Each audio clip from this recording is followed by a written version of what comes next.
বাব এল মানদেব প্রণালী খুবই গুরুত্বপূর্ণ বর্তমানে, এবং এই সমসাময়িক সময়ে এইখান থেকে প্রশ্ন আপনারা যে কোনো পরীক্ষায় পাওয়ার সম্ভাবনা অনেক বেশি।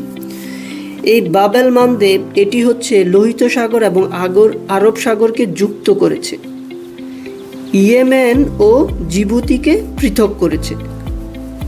লোহিত সাগর ও আরব সাগরকে যুক্ত করেছে, ইয়েমেন এবং জিবুতিকে পৃথক করেছে। খুবই গুরুত্বপূর্ণ।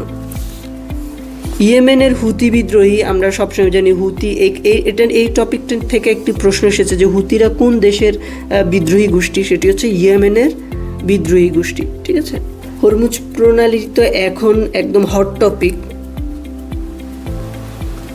আপনারা এখানে আমি হয়তো সংক্ষেপে কিছু আলোচনা করব, যদি আপনারা সুযোগ পান এই হরমুজ প্রণালীর থেকে বিস্তারিতভাবে আপনারা শিখে নেবেন, কারণ এটি এখন হট টপিক, যে কোনো পরীক্ষায় আপনারা প্রশ্ন পাবেন।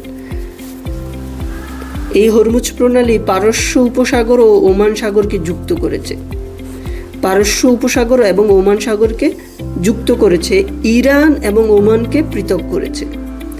পারস্য হচ্ছে ইরানের উপসাগর, ওমান হচ্ছে ওমান উপসাগর, একদম নামের মধ্যে এই উত্তরগুলো আছে।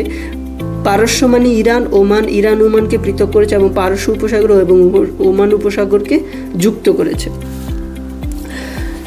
এই হরমুজ প্রণালীর আরেকটি খুবই গুরুত্বপূর্ণ তথ্য, সেটি হচ্ছে বিশ্বের মোট সমুদ্রবাহিত অপরিশোধিত যে তেল, সেই তেলের 20% এই প্রণালী দিয়ে আমদানি রপ্তানি করা হয়। খুবই গুরুত্বপূর্ণ। মালাক্কা প্রণালী আন্দামান সাগর এবং চীন সাগরকে যুক্ত করেছে, ইন্দোনেশিয়া ও মালয়েশিয়াকে পৃথক করেছে। চীনের আমদানিকৃত জ্বালানির 80% এই রুট দিয়ে চলাচল করে। চীনের জন্য খুবই গুরুত্বপূর্ণ। তাইওয়ান প্রণালী দক্ষিণ চীন সাগর এবং পূর্ব চীন সাগরকে যুক্ত করেছে। দক্ষিণ চীন সাগর এবং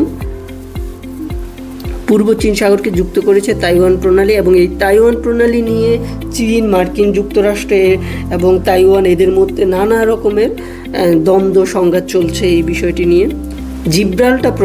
জিব্রাল্টার প্রণালী ভূমধ্যসাগর ও আটলান্টিক মহাসাগরকে যুক্ত করেছে এবং মরক্কো ও স্পেনকে পৃথক করেছে। মরক্কো হচ্ছে আফ্রিকার একটি দেশ এবং স্পেন হচ্ছে ইউরোপ, অর্থাৎ আমরা বলতে পারি যে জিব্রাল্টার প্রণালী আফ্রিকা এবং ইউরোপকে পৃথক করেছে। যদি দেশ বলি তাহলে মরক্কো স্পেনকে পৃথক করেছে, আর যুক্ত করেছে কি ভূমধ্যসাগর এবং আটলান্টিক মহাসাগরকে। সুয়েজ খাল হচ্ছে লোহিত সাগর এবং ভূমধ্যসাগরকে যুক্ত করেছে।